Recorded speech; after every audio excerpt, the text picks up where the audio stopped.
Alright mga kapatid, welcome ulit sa ating bagong video reaction, review, commentary, opinion, criticism at kung ano-ano pa. At nawa, nasan ka man ngayon ay nasa mabuti kang kalagayan mga tol. Syempre as usual, ang pag-uusapan natin dito mga kapatid ay ang mga kaganapan sa West Philippine Sea na itong mga nakalipas na oras pa lamang mga kapatid ay napakarami ng naganap, napakarami ng mga balita mga tol na ating ay bibigyan ng reaction video. Pero unahin muna natin to mga katol mula to kay Melvs Castle. Sabi rito sa title, Colonel Francel Tumauning. Natatakot ka ba? Baka bombahin namin yung barko nyo? Pakialamera ka? Siguro nga mga kapatid, isa to sa mga ipinag-aalala ng China. Kaya galit na galit sila at umaalma sila na magkaroon tayo ng ating sariling Typhoon missile. Baka nga daw kasi gamitin natin sa kanila yan at saka bombahin natin yung China.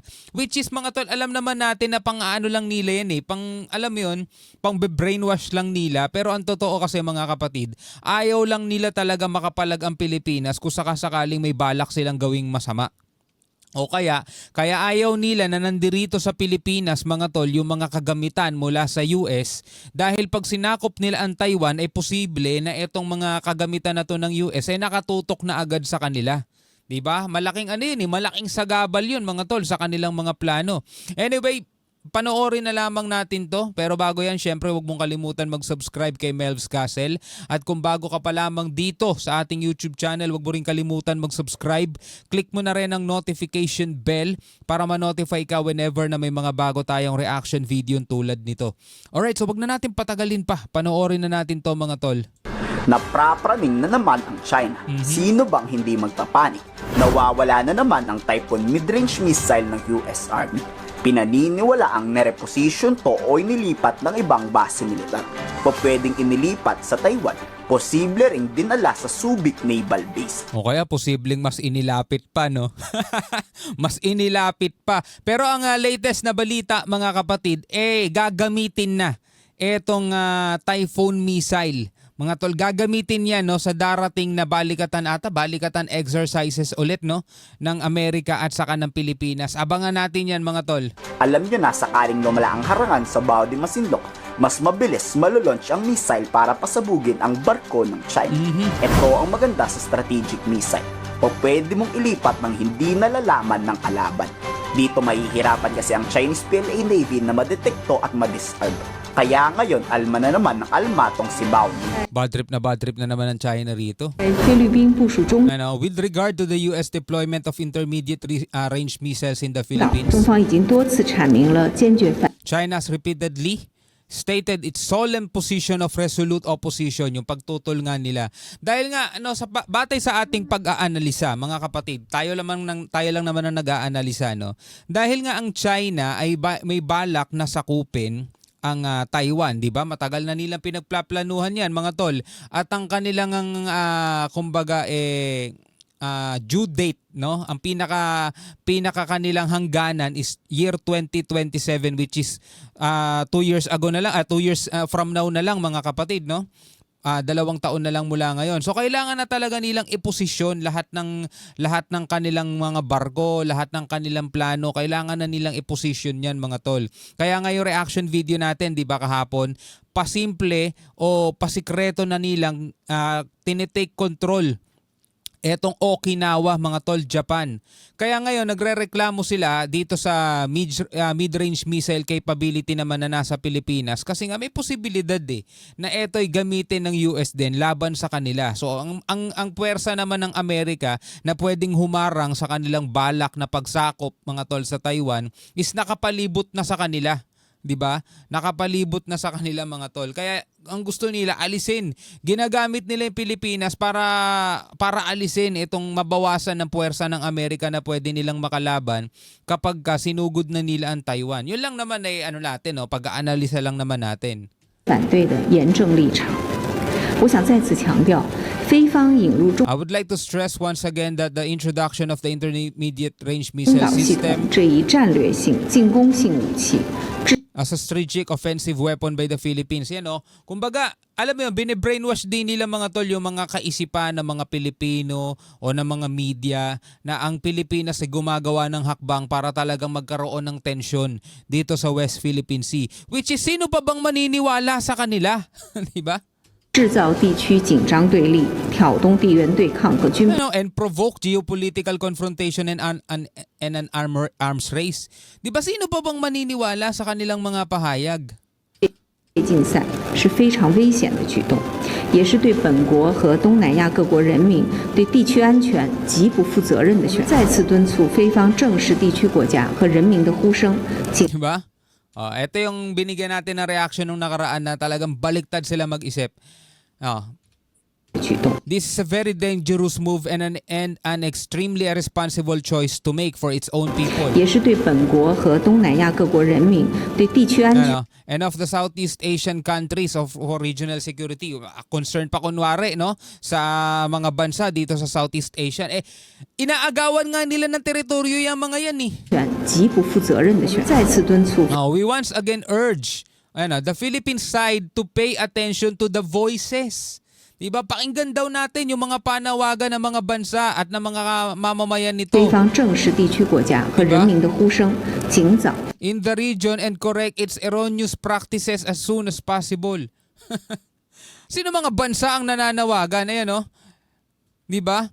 责任的选择。再次敦促 We once again urge the Philippine side to pay attention to the voices of countries and its people.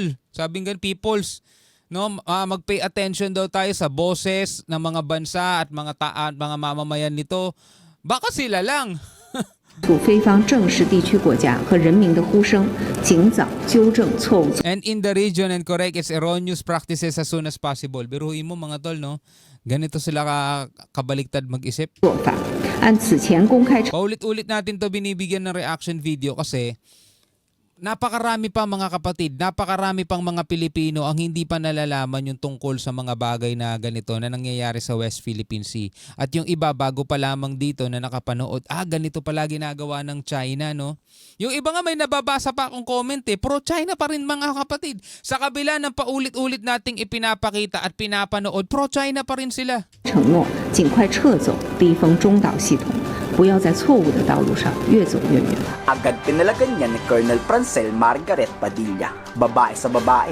Dito ni-real talk ni Colonel itong spokesperson Mauning. Huwag kang pakialamera. Wala kang pake sa nais gawin ng AFP at US Army. Hindi rin tayo pwedeng diktahan at utus-utusan ng China. Mind your own business, Mauning. There's no single entity who can dictate how we would do our our deployments in terms of our defenses. It's an inherent right of every state to Tama. heighten and strengthen their defenses accordingly.